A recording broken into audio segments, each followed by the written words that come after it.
An American martial arts champion kicked a Swiss guard directly in the face, sending his ceremonial helmet flying across St. Peter's Square.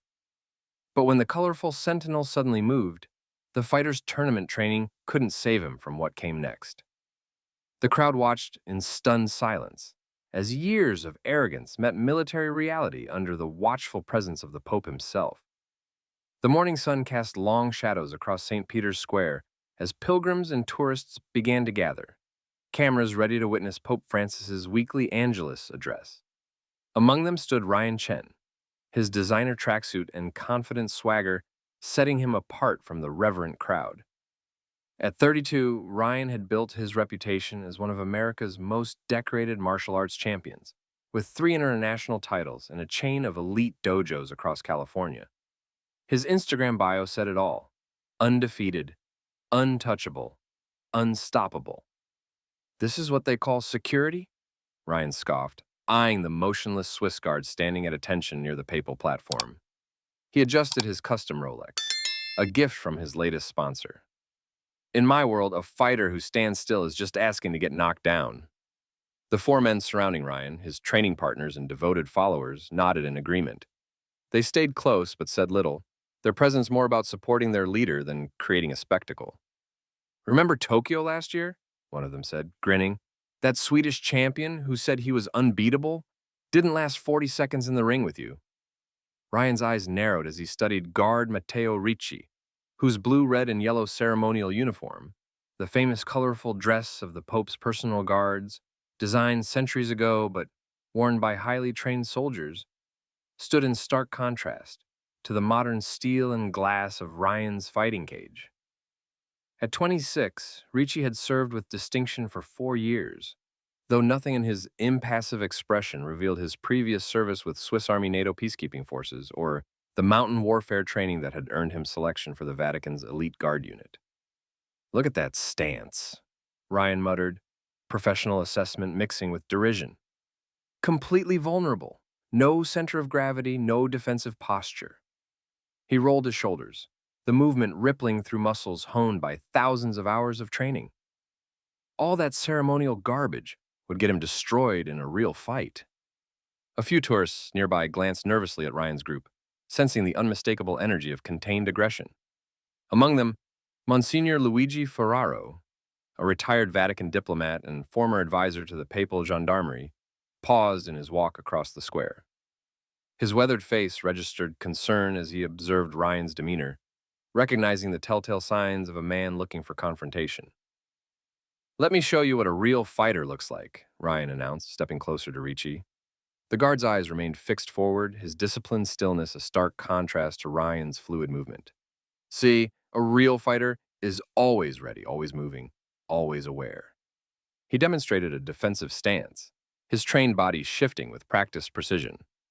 Ryan began circling the guard, analyzing his form with the critical eye of a professional. "Look at this poor guy. They've trained all the fighting instinct out of him." He approached from different angles, deliberately entering Ricci's peripheral vision. Tourists had begun to gather, forming an impromptu semicircle. Some looked uncomfortable, others curious. A few entertained by the unexpected show. A family from Germany quietly ushered their children away, the parents exchanging knowing glances that spoke of disapproval. "You know what we're looking at here?" Ryan gestured to the guard. "The difference between ceremony and combat. These guys are performing, not fighting." He executed a series of quick jabs that stopped just short of Ricci's face. "Every move I make is designed for one purpose: victory." Monsignor Ferraro had moved closer now, his diplomatic bearing evident despite his civilian clothes. His expression remained neutral, but his eyes never left Ryan's increasingly aggressive display. "Ladies and gentlemen," Ryan called out, "what you're witnessing is the fundamental difference between Vatican tradition and actual combat effectiveness." He gestured toward Ricci. "These guards represent a bygone era when standing in formation was considered military prowess." Ryan's training partners had positioned themselves around the guard, their presence drawing more attention to Ryan's demonstration. The crowd had grown larger now.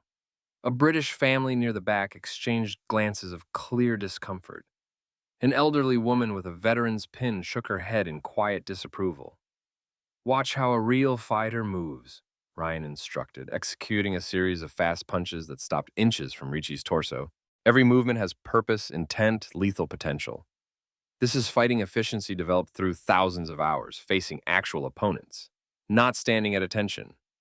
Monsignor Ferraro had begun making his way through the crowd, his diplomatic bearing parting the onlookers with quiet authority. His face betrayed concern, not for Ricci's safety, but for what might happen if the guard was forced to break protocol. Ryan executed a spinning kick that whistled past Ricci's ear, close enough that the guard would have felt the displacement of air. The crowd gasped, several people taking steps backward. I think we need a practical demonstration, Ryan announced.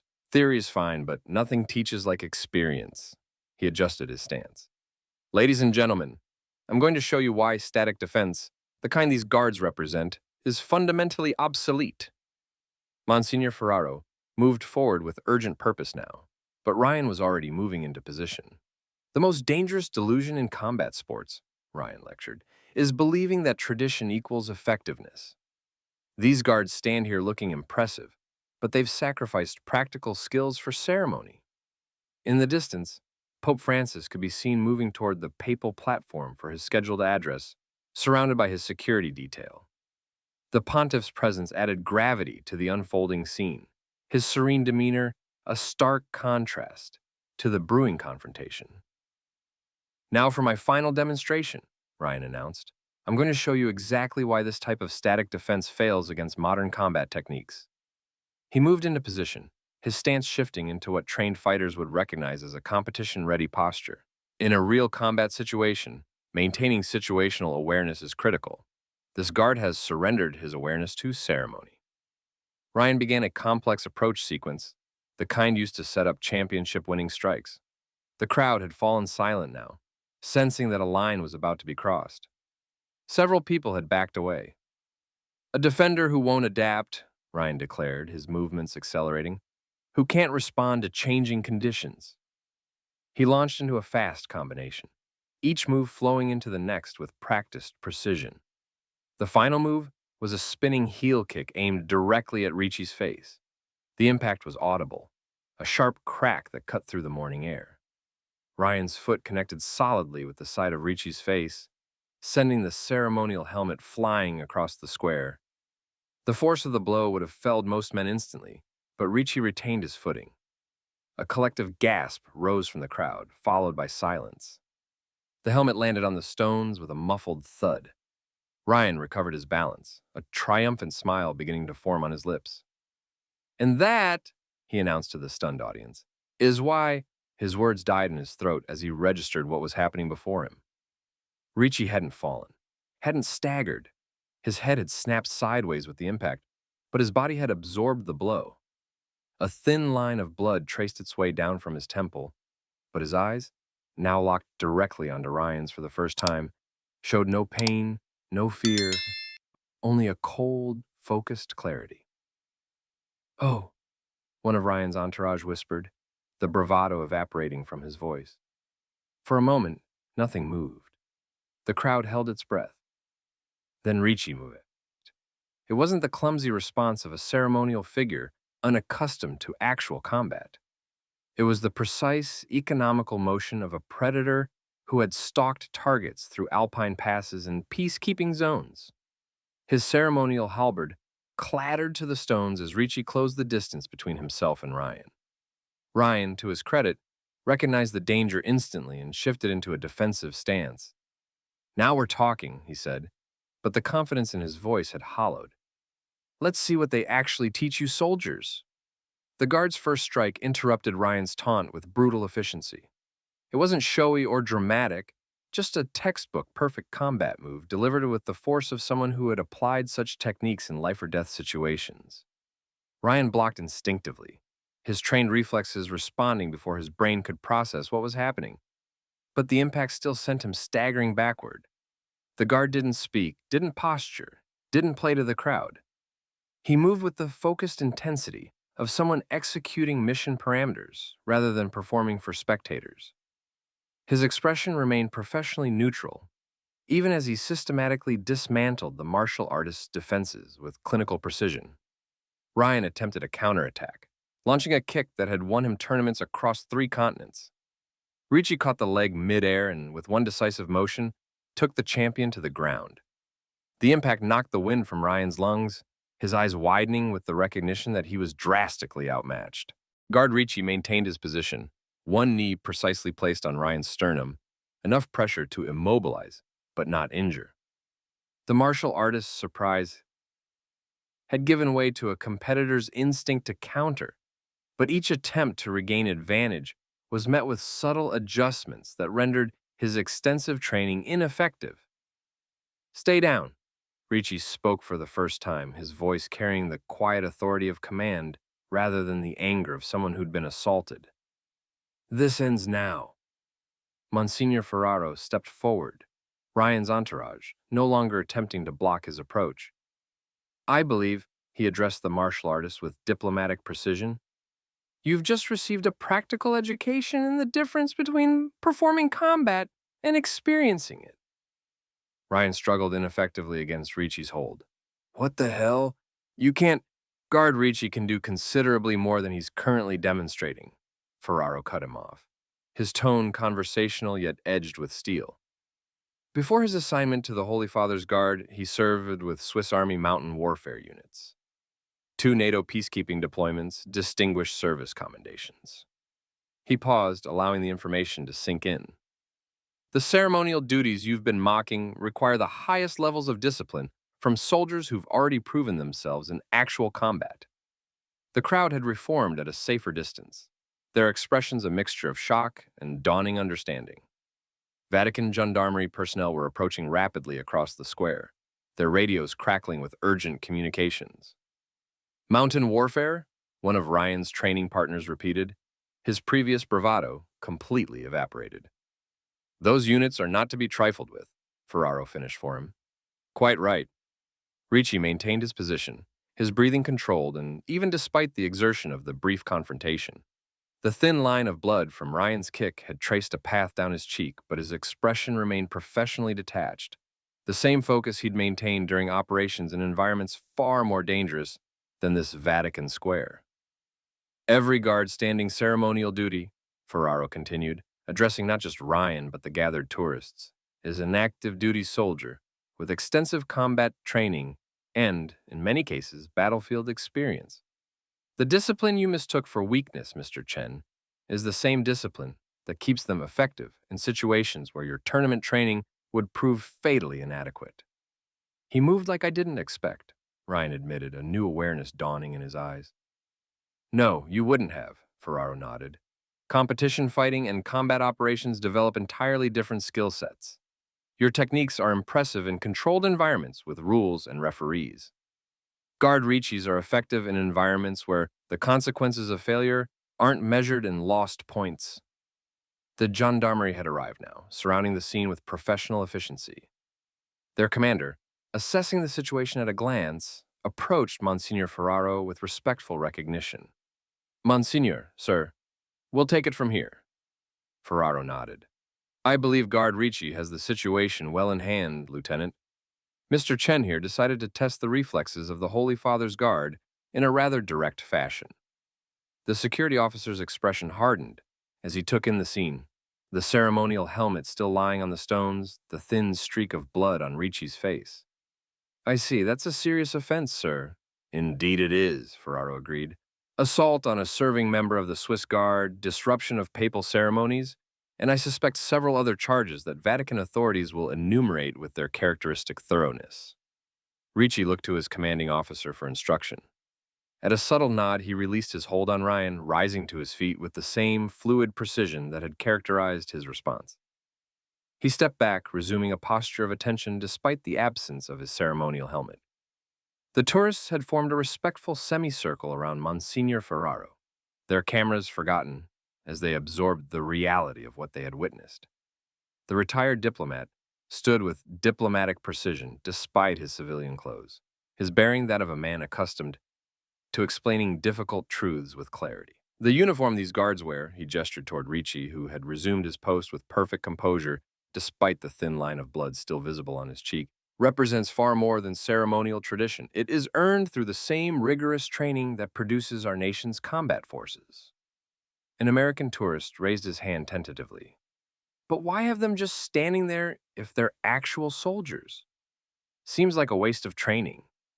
Ferraro's smile held patient understanding. An interesting question that reveals a common misconception. These ceremonial duties rotate among active duty units. The soldier standing guard today might have been conducting security operations 6 months ago and may deploy to a peacekeeping mission 6 months from now. He gestured toward Ricci with respectful acknowledgement. Their ceremonial stillness isn't their defining capability. It's simply one expression of the discipline that makes them effective in all aspects of their service. The security officer who had taken custody of Ryan returned, approaching Ferraro with professional courtesy. Monsignor, Mr. Chen is being processed for formal charges. Given the public nature of the incident and the injury to guard Ricci, the charges are quite serious. Ferraro nodded, as they should be. Assaulting a serviceman on duty is not a matter the Vatican takes lightly. He's requesting to speak with guard Ricci, the officer added, his tone neutral but his expression skeptical. Says he wants to apologize properly. Ferraro glanced toward Ricci, who gave an almost imperceptible nod despite maintaining his forward gaze. I believe that can be arranged once his duty shift concludes, Ferraro responded, though I suspect guard Ricci's commanding officer will have the final word on that matter. What Mr. Chen failed to understand, what many civilians understandably don't recognize, is that military excellence isn't measured by the same metrics as competitive sports. In competition, the goal is to demonstrate superior technique within established rules. In military service, the goal is effective mission completion, often under conditions where rules are secondary to survival. He gestured to Ricci's immaculate uniform, now slightly marred by the confrontation. The discipline you see in these guards, the ability to stand motionless for hours, to maintain perfect composure, regardless of provocation, that's not separate from their combat training. It's an extension of it. The same mental control that allows a soldier to remain still under tourist harassment is what allows them to remain calm under enemy fire. A young woman at the front of the crowd spoke up, her accent marking her as local. But why didn't he respond sooner? He just took that kick to the face without moving. An excellent question, Ferraro replied. Military protocol establishes clear parameters for when a guard may break ceremony and respond to a threat. They are trained to exercise maximum restraint, to distinguish between irritating behavior and genuine danger. His explanation carried the weight of someone who had both followed and issued such orders. Guard Ricci demonstrated that restraint perfectly. He responded only when directly assaulted, and even then his response was precisely calibrated to neutralize, rather than harm. A Vatican medical staff member approached, carrying a first aid kit. After a brief exchange with Ferraro, she moved toward Ricci, who maintained his position as she carefully cleaned the blood from his face. The guard's eyes remained fixed forward throughout the process, his discipline unbroken even during this necessary intervention. To stand guard at these posts, Ferraro continued once the staff member had finished, is considered one of the highest honors in military service. These men are selected not just for their ceremonial precision, but for their exemplary service records.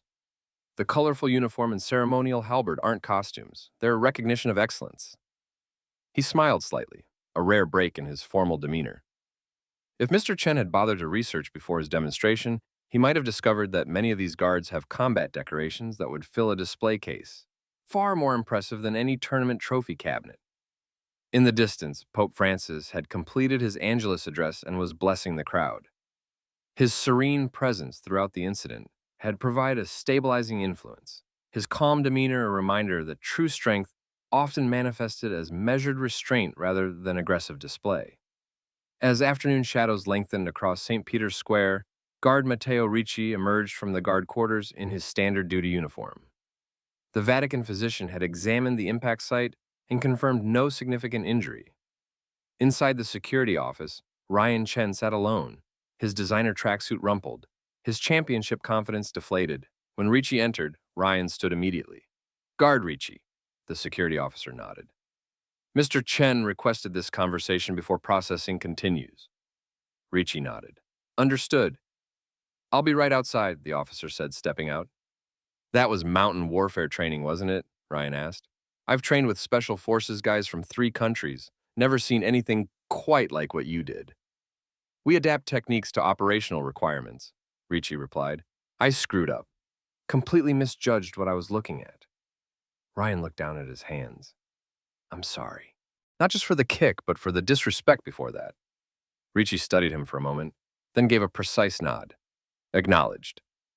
Back at his post the following day, Guard Ricci stood at attention, his ceremonial helmet restored, his uniform immaculate. No trace remained of the previous day's confrontation, but tourists who approached now did so with a new respect. Their cameras more discreet, their admiration more genuine. Monsignor Ferraro, passing by during his morning walk, paused to observe the guard and the respectful distance maintained by the visitors. He smiled slightly, nodding in satisfaction before continuing on his way. Sometimes, he reflected, the most effective lessons about respect weren't taught through words, but through demonstrations that revealed the truth behind appearances. In the distance, Pope Francis moved serenely across the square, his presence a reminder that true strength was often measured not by the ability to strike, but by the wisdom to know when restraint served a higher purpose. The Swiss Guard's disciplined response had protected not just the Holy Father's security, but the sacred dignity of the space itself.